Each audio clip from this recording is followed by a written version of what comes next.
Right. Hello, everyone, and good evening. Thank you so much for joining us for the Know Your Worth Salary and Insights and Contract Pitfalls webinar with Resolve. I want to take a couple minutes, just give everybody time to log in. I'll be starting by introducing myself. My name is Lainey Bargan. I'm the Events Communications Specialist here at Practice Match. If you've ever attended a career fair, either in person or visited us at a booth at a physician conference, you may know me already. Practice Match has a list of free career resources to aid you along your career journey, such as webinars like these, career or CV builders and reviews, career fairs, scholarship opportunities, and much more.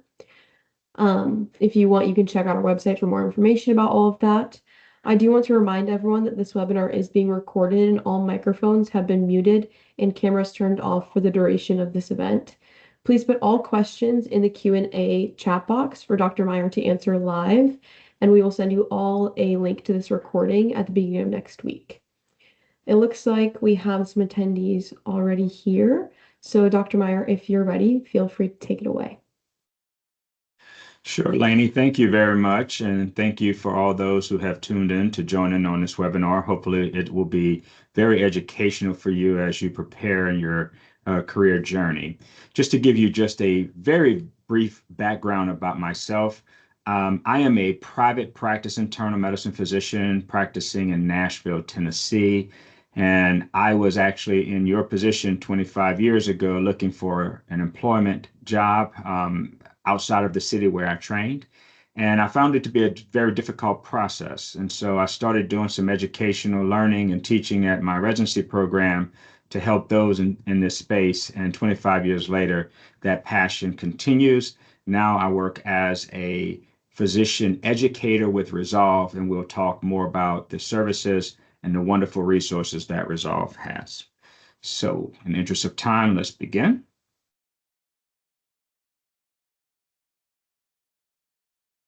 So it's time to review a contract, you're ready to find a job, or you're looking to change your existing employment to a new job. I want to just stress to you that Resolve is just not a contract negotiation company. It is an entire package of educational resources to help you through that journey. It provides market data, it provides verified contracts and probably one of the largest database of verified contracts. And what I mean by verified is the database that Resolve has are contracts that physicians have actually signed, not hypothetical.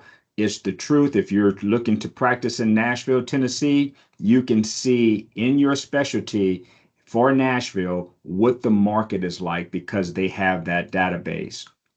They have 9 attorneys who specialize in employment agreement contracts on their staff. The CEO is actually an employment agreement attorney. And so they are very well positioned to help you in your journey, not only to provide you with the negotiation side, but with the educational side to get you to that negotiation so you don't leave any money on the table. So looking at this number, $3,549,382.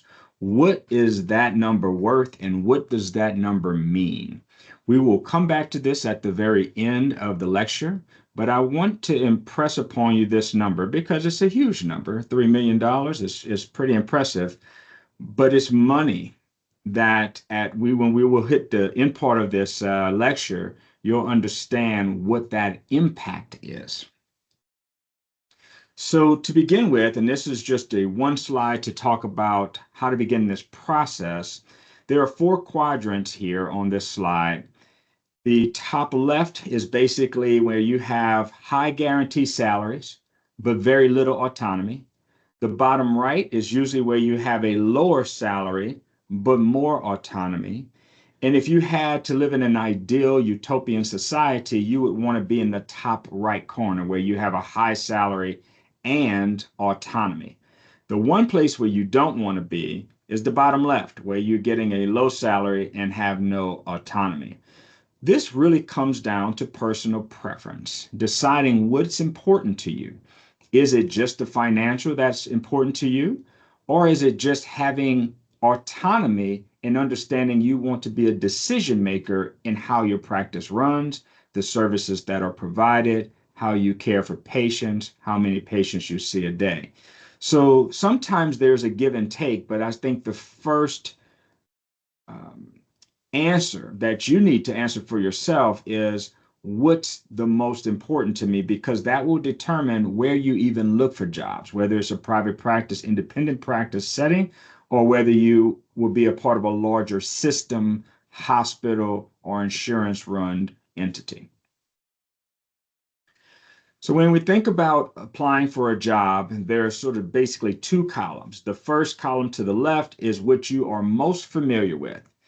Location of the practice, how many days a week are you going to see patients, the call schedule, any outside duties such as nursing home affiliation um, or supervision of advanced practice practitioners. Those are the things we're most familiar with. Where we're not well trained during the process of our education is the right side. And this is the side that actually can get you in the most trouble if you're not knowledgeable about it and if you don't ask about these things. So the right side sort of focuses on what if it doesn't work? And we always have to enter an employment opportunity understanding that it may not work. And so if it doesn't, how can I get out and escape from this contract in a reasonable way where I am not going to be hurt by the contract itself?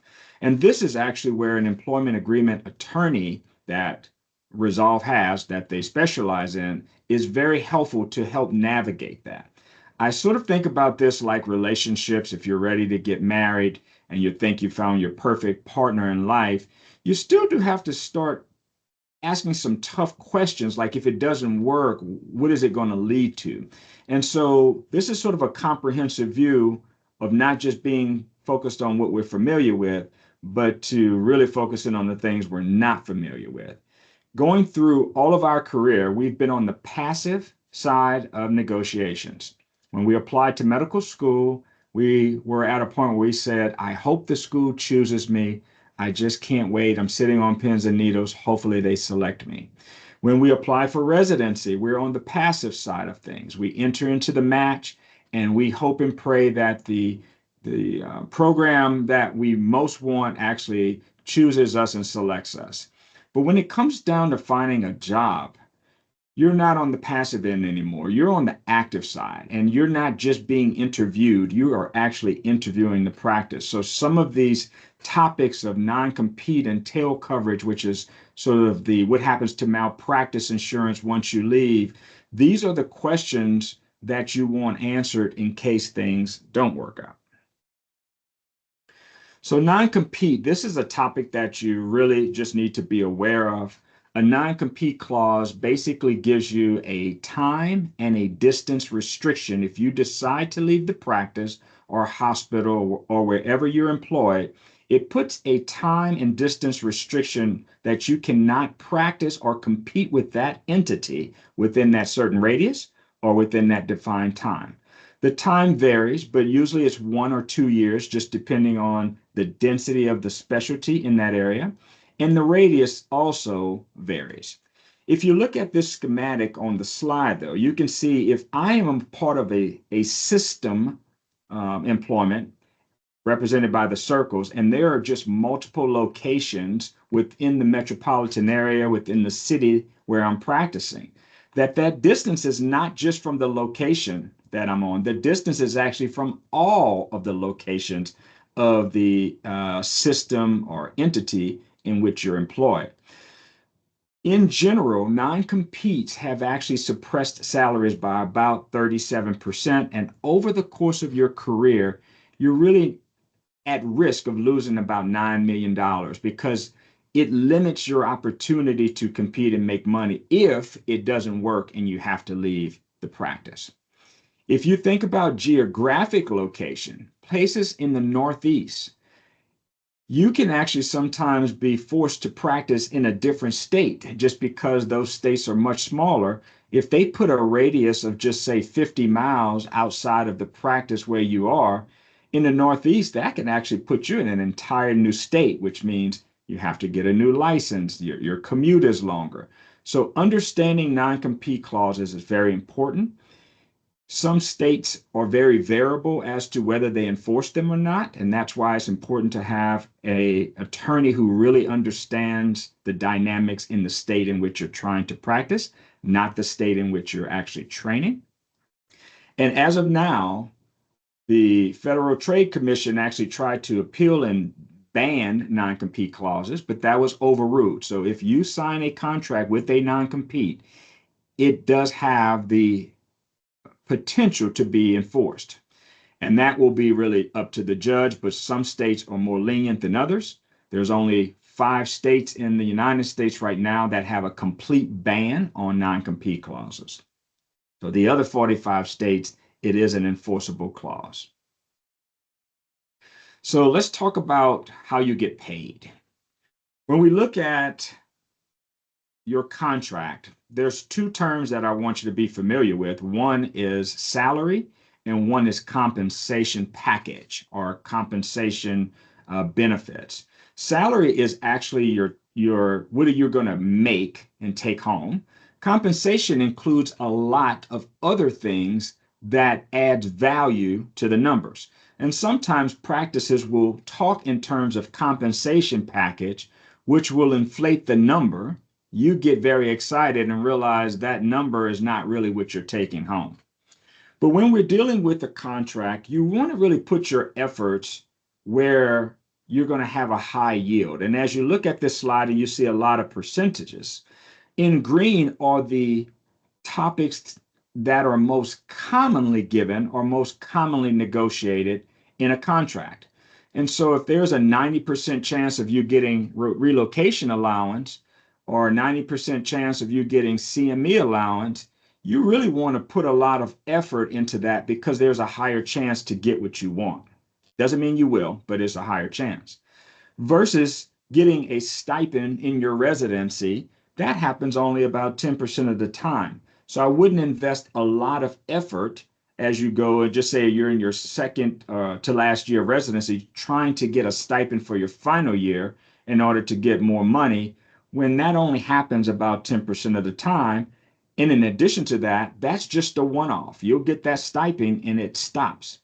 I would rather you focus your effort on something like production bonus that actually has the potential to keep going after you start with that practice, where you can actually earn a good living after your guarantee is over versus just a one-time lump sum of either loan forgiveness or a stipend. It's not to say that those options are not important. It's not to say that you shouldn't inquire about them, but this is just a slide to let you know in general how much does that actually happen in real life. And because Resolve has verified contracts, they can look at these percentages in whole and understand that the contracts they have in their database, they can search this and provide you with some truth on the likelihood. So let's talk about the production game because I just mentioned productivity.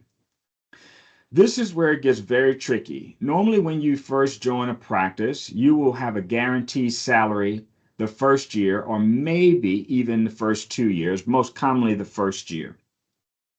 After that year of guarantee, you move to a production model, and it's basically you get paid on how hard you're working. So there's 3 ways that you can get a salary. It's work RVUs, it's collections, how much does the practice collect off of your billings? And then the third, which is very rare, is how much you bill. That is an archaic model, so I won't focus on that. But let's focus on the first 2 columns. So let's talk about work RVU. So just say you do your market research. You want to join the practice in Nashville, Tennessee, and you say, wow, I've done my homework. Resolve has helped me to figure out that sort of the base salary is around it's $200,000. That's the median, I'm sorry. And I'm getting offered $200,000. So I'm right in line with what's being offered in that geographic area. However, when it comes down to the production, you may have to do 3,000 work RVUs versus one of your colleagues who gets a job in the same city and same specialty that only has to do 2,500 work RVUs in order to get a bonus. So if the work RVU is worth $40 and there's a difference of 500 work RVUs, in a year's time, that's a $20,000 difference in salary. So even though the base was pretty consistent with the median for the area, you're actually losing money because your contract makes you work harder to get a bonus compared to the median of your colleagues who don't have to see as many RVUs before they start getting their bonus. So you have to really dive into the production and not just focus on the salary, because the salary will limit you to just 1 or 2 years. And then you need to understand how you're going to get paid thereafter. Very similarly, like collections, so you get offered a job and they offer you a base of $200,000 and you say, whoa, that's even higher than the median for the geographic area that I'm in. But when you look at production, it takes you to collect $600,000 versus one of your colleagues to collect $500,000 before they get a bonus. So typically, once you hit that production threshold, you'll get 30% of what is collected beyond the 600,000. So if you're comparing yourself to someone else, you have to collect another $100,000 more than one of your colleagues. And if you take 30% of that, that's $30,000 less you will be making compared to one of your colleagues who might only have to collect $500,000, which is the median for that area. So the whole point of this slide is really to understand, don't just get caught up in that salary. Like with residency, we just focus on that one number. How much is the program going to give us? Because you're not on a productivity model in residency. But in the real world, you will be. And so you need to understand the models of payment. So looking at market data, how do you find out what's the median of your geographic area where you want to practice? So there's 3 buckets. There's surveys, there's Resolve, which we'll talk about, and then there's your own personal job offers. Surveys you have to take with a grain of salt because you don't know who's completing the survey.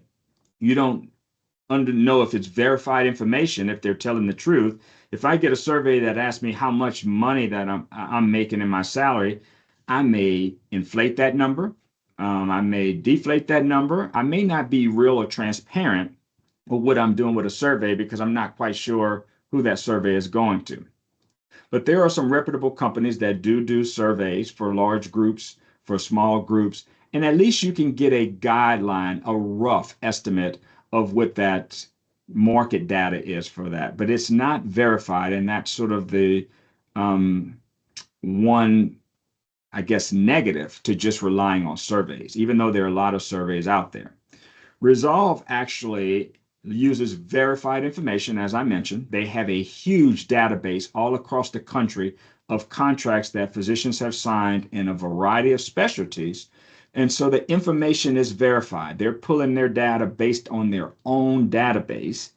And new this year in 2026, Resolve actually released their own survey to include not just salaries, but other components of a contract like relocation expenses and signing bonus and productivity models, so you can understand what's the most common in those specialties and areas. And so that is a free survey. If you go to resolve.com, you have access to that. You can filter it in different ways to find the most important information to give you a start at your search and research. And then the third would be job offers. This is probably the most important, but it may not be as plentiful, so you still may have a small database. So if I only have 2 job offers, my best market data is what's being offered to me of those 2 jobs, and I can compare those 2. But it doesn't mean that that's truly representative of the market in the area just because those 2 employers offer me jobs. So they could be offering me well less than the median of the area that I'm trying to practice. The whole point of this slide is you want to use a little combination of all 3. You want to start looking at surveys to understand the market. Resolve can give you more verified data to tell you what's the truth in the market and specialties you want. And then ultimately, it comes down to what do you really have in your hand as an offer to compare that to. If you don't know the market data, though, it limits you on negotiating. So if you don't really understand what the median is, you won't know whether you're being offered more or less than the market. So doing your homework on the front end is very important. This sort of gets back to what we just talked about. It's like, what is the median? And you see a lot of different numbers here for one particular specialty. And it shows you that there's going to be a broad range and there's going to be different sources where people get their numbers, right? And so that's why we focus on median. We're not focusing on average because average, two outliers can truly affect the average. We want to get the most commonality of numbers as it relates to the specialty we're trying to practice in. All right, so will you negotiate? So this is where the expertise of attorneys, especially with Resolve having only employment agreement attorneys who specialize in employment agreement contracts, comes into play. Most practices in general will tell you that they typically don't negotiate, that this is a standard contract. All of our physicians get the same contract, and there's no wiggle room to negotiate. And in an ideal world, that's really what they want, right? It saves on their legal fees, it expedites the time. But in real world, Resolve has looked at contracts that have said that they don't negotiate, and 85% do make changes. But they need to make changes with people who really know the system, and that's why it's important to have an attorney who specializes in this area, who is very knowledgeable on how to get changes made for things you feel are very important to you. The fair market value is another that a practice will tell you that they've done their homework, their research, and the fair market value for your offer is X amount of dollars. They don't have to really disclose to you what their source is. They can or they may not, but this is where doing your own homework is very important, and having a company that, like Resolve, that not only helps you when it's time to negotiate, but really helps you prepare for that and gives you all the educational tools and resources so you're better prepared to know whether your offer is truly fair market value. So let's come back to this number, $3.5 million. What that number means is it's the loss of earnings if you sign a contract for just 10% below the market. And 10% itself doesn't sound like much. You might say, well, I signed this contract and, it's 10% below the market. But throughout your career for 25 years, $3.5 million is what that 10% on average can equate to in losses. So it's very important to understand the market, to know your worth, so you can get an offer that compensates you fairly. And you're not going to look at this 25 years later and realize you've lost $3.5 million in potential earnings. So once again, let's get back to Resolve and Practice Link. Being a part of them, you do have a code, a discount code, if you want to get a subscription to Resolve. There are different levels of subscriptions, but there's also free data. Resolve even has office hours twice a month, and they're actually extending this. They did it through the summer, but it was such a hit that they're going to extend this through the end of the year. If you go on the website and put in attorney office hours on the website for Resolve, they're going to release some dates where you can actually sit in and ask questions for free. General questions, not actually related to your specific contract negotiation, but understanding the process, where they will have an attorney to meet with you and have a sort of a roundtable discussion virtually, where you can get questions answered, understanding the process better, putting you in a better opportunity to make some negotiations. And I'm going to leave this slide up just for a little bit longer if you want to make sure you note the code, PMWEB as in boy, 10. And with that, I will stop sharing my screen so we can get into some question and answer sessions. All right, thank you so much. Participants, if you would like to put any questions you have in the Q&A, and we will start our question and answer session.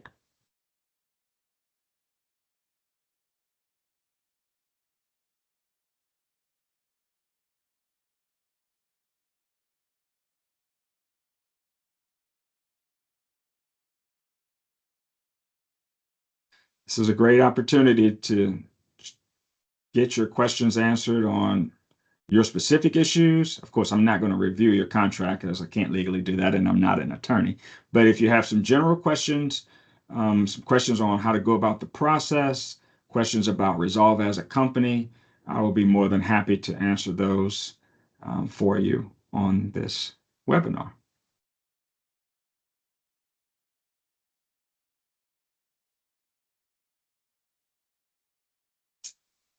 And while some of you may be typing, as Lainey mentioned, this is being recorded, so you will have time to process this a little bit more and maybe have time to think more about some questions at a later date. All right, we have our first question. Is there anything you would have found differently when you started out? Yes, so I mean, the internet was out, so I don't want to age myself. That the internet was available, but it wasn't as nearly as robust as what you have at your fingertips today, right? I had to do a lot of phone calls through the white pages and telephone books to find names of hospitals and things of that nature. And so I didn't have this information at my fingertips. I didn't have a company like Resolve to help me figure out whether I was being offered a contract fairly based on salary and some of these other contract pearls and terminology. I learned on the job, so to speak. Most of my mentors were academic physicians, so none of them had really applied for private practice jobs because they had been through the typical academic professional hierarchy. And so when it came down to the business of medicine and asking about how to truly assess a business, I didn't have that data. But that's what made me get some passion about this to try to spread it to others as I learned on the job. So I really wish a company like Resolve was in existence when I applied for the job because the opportunities to have access to an attorney who specializes in this work, to understand the terminology, to have the information available at your fingertips would have been amazing to me. And my job worked out. Don't get me wrong, and I'm pleased. But even to this day, I can't tell you whether I was offered a true fair market value because I didn't know what it was because those resources were not as robust as they are now. All right, the next question is, if we're deciding between two places, how can we professionally leverage the contract of one place for the other? Well, when it comes down to the contract, you're going to have two, I guess, columns that I would like to have you think about. What are your must-haves and what are your nice-to-haves, right? And so when you have two offers or even more offers, the first thing is making sure that the offer that you're going to choose kind of fits your must-haves, right? The must-haves might be, your work hours and, vacation time, or these are things that you are ready to die on the sword for. You have to have that in order for you to be happy. So some of that will come down to just whether the contract is meeting your needs. But really, when you have another offer, you are in a very powerful position to have leverage. So just say the practice you really want that meets a lot of your must-haves is offering you a lower salary, and you do have another offer in that same geographic area, you can actually use that as leverage, but the attorneys will help you with that verbiage, right? It's different than just going in and saying, I have another practice opportunity that's offering me more money, and so you need to give me a higher salary or else. Obviously, it wouldn't be as simple as that, but the attorneys can help you leverage that better to make sure you're negotiating that appropriately. Now, you can still do the negotiation on your own, but they will guide you, they will prepare you, and make sure you have the talking points by looking at your two contracts to help you figure out which one may be best for you. So, the more contracts you do have, in summary, the better leverage you have because really your best fair market value are the contracts you have in hand. All right, the next question is, how do medical contract attorneys usually charge for their services? Is it an hourly rate, rate by session, fixed fee, or percentage of final contract? So it depends. So if you get a independent attorney, employment attorney, they'll usually just have a one standard fee and just say it's, $2,000, and say, hey, I will do these things for you. And so obviously it will go through the scope of what they would do. They will read your contract, review that contract, have a session with you to go over what they see as far as pros and cons. When you're with a company like Resolve, it's really depending on how much service you want them to have. So there's different tiers of a subscription that you can have. And so you purchase a subscription that sort of meets your needs. Some physicians don't want to do their own negotiation and they want the attorney to actually do that for them.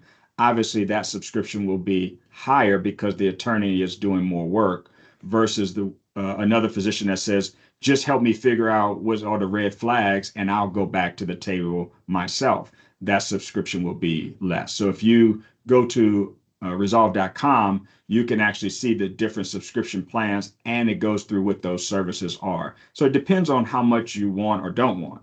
But if you're going just to find an employment agreement attorney, it's usually one flat fee. It's not usually by the hour, but they will give you their scope of what they're willing to do. The more you want them to do, usually the higher that fee will be. All right, the next question is, with Resolve Services, do your employment attorneys actually negotiate directly with the employer on behalf of the physician, or do they provide coaching for the physician to negotiate on their own? Yep, that gets into what we just talked about. It depends on the level of subscription you are purchasing. They will do either or. It depends on really what you want, and that's why there's different levels of services. So there's some physicians who just feel intimidated by the process and they want Resolve to really go toe to toe with the attorney for the practice, and they will do that. The answer is yes, they are willing to do that. Other physicians say, just give me guidance, coach me, help me navigate what I need to say, and I want to go back to the practice myself. This is just my personal advice. If you're comfortable doing it, I would always say negotiate your own contract. Let Resolve and the attorneys help you through that. But you get a better idea of what's a hard no. You get a better idea of whether there's wiggle room when you're sitting across the table from someone and you can read body language.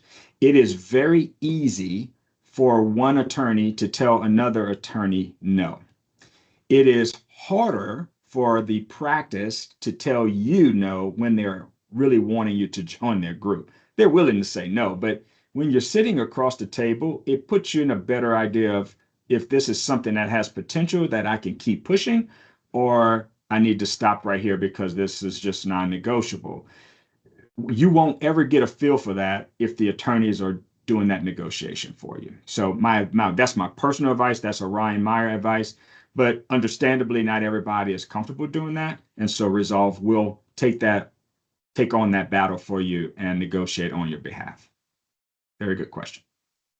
All right, the next question is, are there particular nuances with academic contracts to be aware of? How much are we able to bring to an employer requests prior to a contract being drawn up? Well, I think as you're interviewing, so I'll answer the second part of that question first. As you're interviewing, remember those must-haves, right? Those must-haves are just, I am not willing to compromise in any way. I have to have these things. These are the deal breakers for me. You want to get into those conversations early. It's not a contract, but you're letting the practice know if I have two things that are just dire to me and I have to have them, I'm not going to wait till a contract actually get in my hand before I at least mention those things. Now, you're not at a point where you're negotiating it, but mentioning what those die-hard items would be important. So just say you and your spouse, and you have a spouse that's in your field and you want to practice together, and you're like, we want to join a practice that both of us can be in the same practice, and that's your number one thing that you have to have. Well, then you want to, in the interview, make that very clear early on, because if that's not likely, the practice is not going to waste your time and you don't have to waste your time. If they say we only have one spot, we don't have room for a couple, then you might want to just move on to other opportunities. So you can bring things up that are very important, but I wouldn't get granular on things that are negotiating until you have that contract in hand, because you're really not going to know what they're truly offering you just yet. When it comes down to academic contracts, I will say academic contracts are harder to negotiate, but back to my slide, even though they will tell you every physician in the hospital system has signed the same contract, that is not always true, and most times it's not true, that you can still get something negotiated on your behalf that's meaningful to you. All right, next question here. Are there some aspects of the contract that cannot be negotiated, or can anything truly be negotiated? For example, if one place says 1.0 FTE in 36 hours, but another place has incorporated a care coordination time, which ultimately drops down the 1.0 FTE to 32 hours, could this be negotiated, or would that be a non-negotiable? No, that could certainly be negotiated because as you can see, there's two different options. So that's not a standard. There are certain things that are non-negotiable, and I'm gonna just give you an example. So just say benefits. Just say you want as an individual the practice to contribute, 15% to your 401k in retirement. That has to be uniform throughout the organization. Now that's something that they can't just specifically contribute more money just to you because there are a lot of regulations, government regulations behind contributions like that.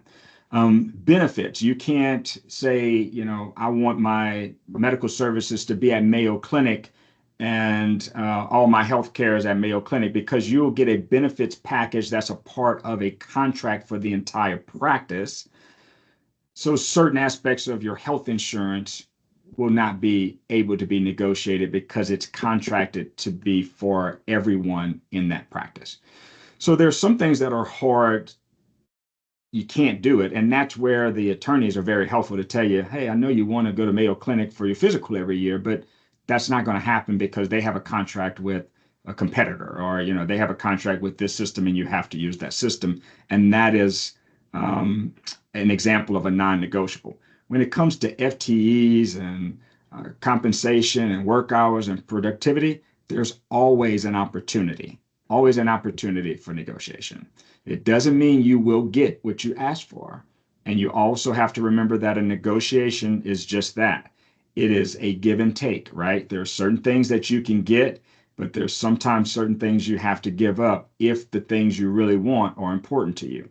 It is not, a negotiation is not, I have to get everything I ask for. So that's why I think it's important to have the must-haves and then have the nice-to-haves. You're willing to give up on some of the nice-to-haves if you don't get them. But the must-haves, you want to make sure you get those because those are the things that's going to make you happy. All right, next question is, I've been looking at telemedicine contracts and have noticed they offer limited malpractice tail, such as covering you only 2 or 3 years after you stop working with them. Is this the norm? They don't seem to budge on this. What is the best way to negotiate this? Yeah, so that is the more common. So there's claims made and occurrence practice. Claims made basically covers you while you're with the practice or entity that you're working for. Occurrence will cover you for in perpetuity, right? So in perpetuity, so they will cover you even if you left the practice and you get 2, 3 years later, you're still covered from the first practice that you were with. What tail coverage is when you have a claims made um, malpractice insurance and you decide to terminate or leave the group and you part ways, you want to make sure that you're covered for the statutes of limitations for that state. Because if you leave today, just say on August 12th, and someone sues you on August 14th, then you're on the hook for your malpractice because you're no longer with the group. So you want to make sure you have tail coverage to cover you from pre-existing practice, potential legalities.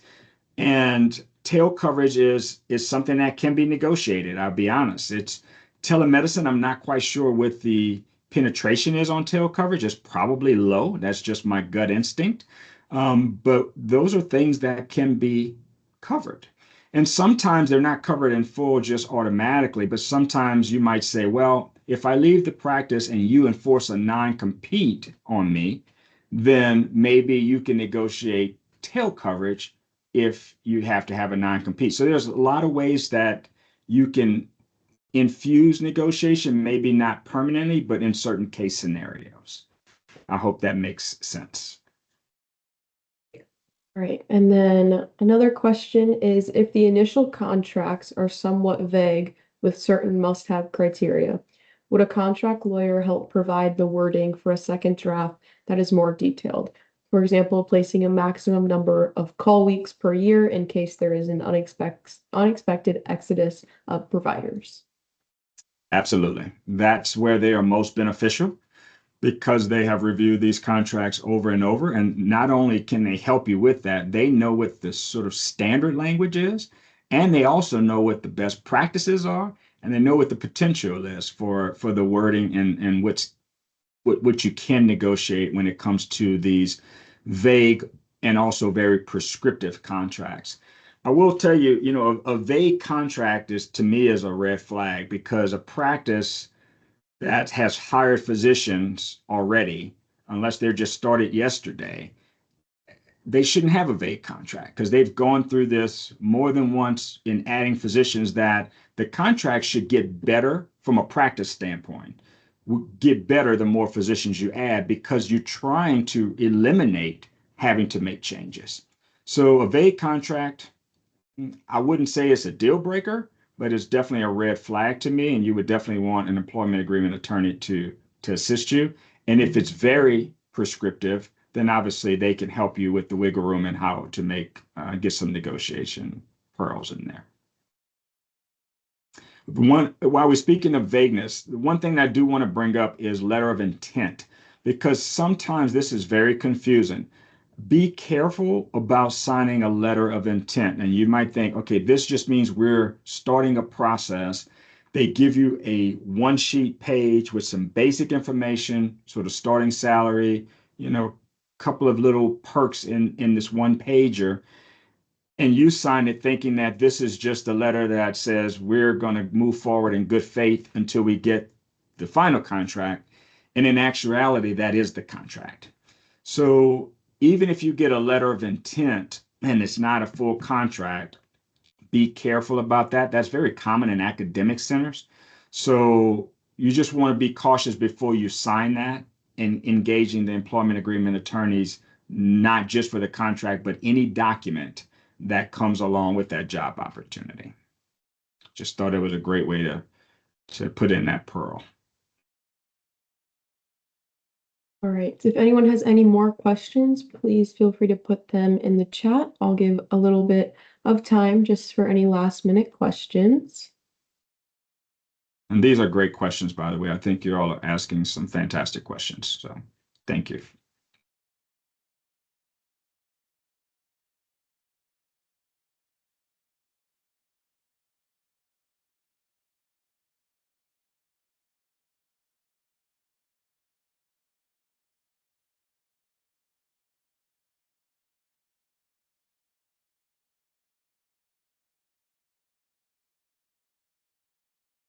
Give another 30 seconds or so in case someone is typing. But hopefully you found this information helpful, useful, and obviously I certainly wish you all the best as you go forward in the next phase of your career and establishing with a practice that fits your needs, and hopefully it can be a long-lasting contract. On average, I'll just throw in one statistic.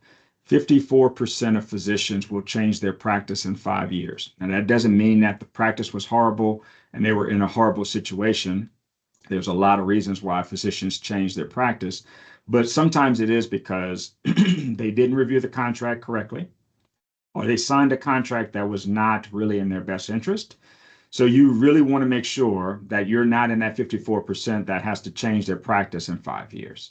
You want to be in a practice for the long term, and hopefully a long-term commitment where both the practice and yourself will benefit from each other. And with that, I'll close since I don't see any more questions. Thank you for having me. Oh, is there one more? Or? No, Okay. It doesn't look like it. Okay. Thank you so much to Dr. Mire for joining us this evening. Like I said, you guys will get this recording, hopefully by the beginning of next week. And if you have any other questions, make sure to go to Resolve's website and use that discount code and look through their free resources, as well as if you have any other needs that Practice Match can help with, feel free to check out our website for all of our career resources. We thank you so much for joining us this evening, and we hope you have a wonderful rest of your night. Thank you all for taking time to attend.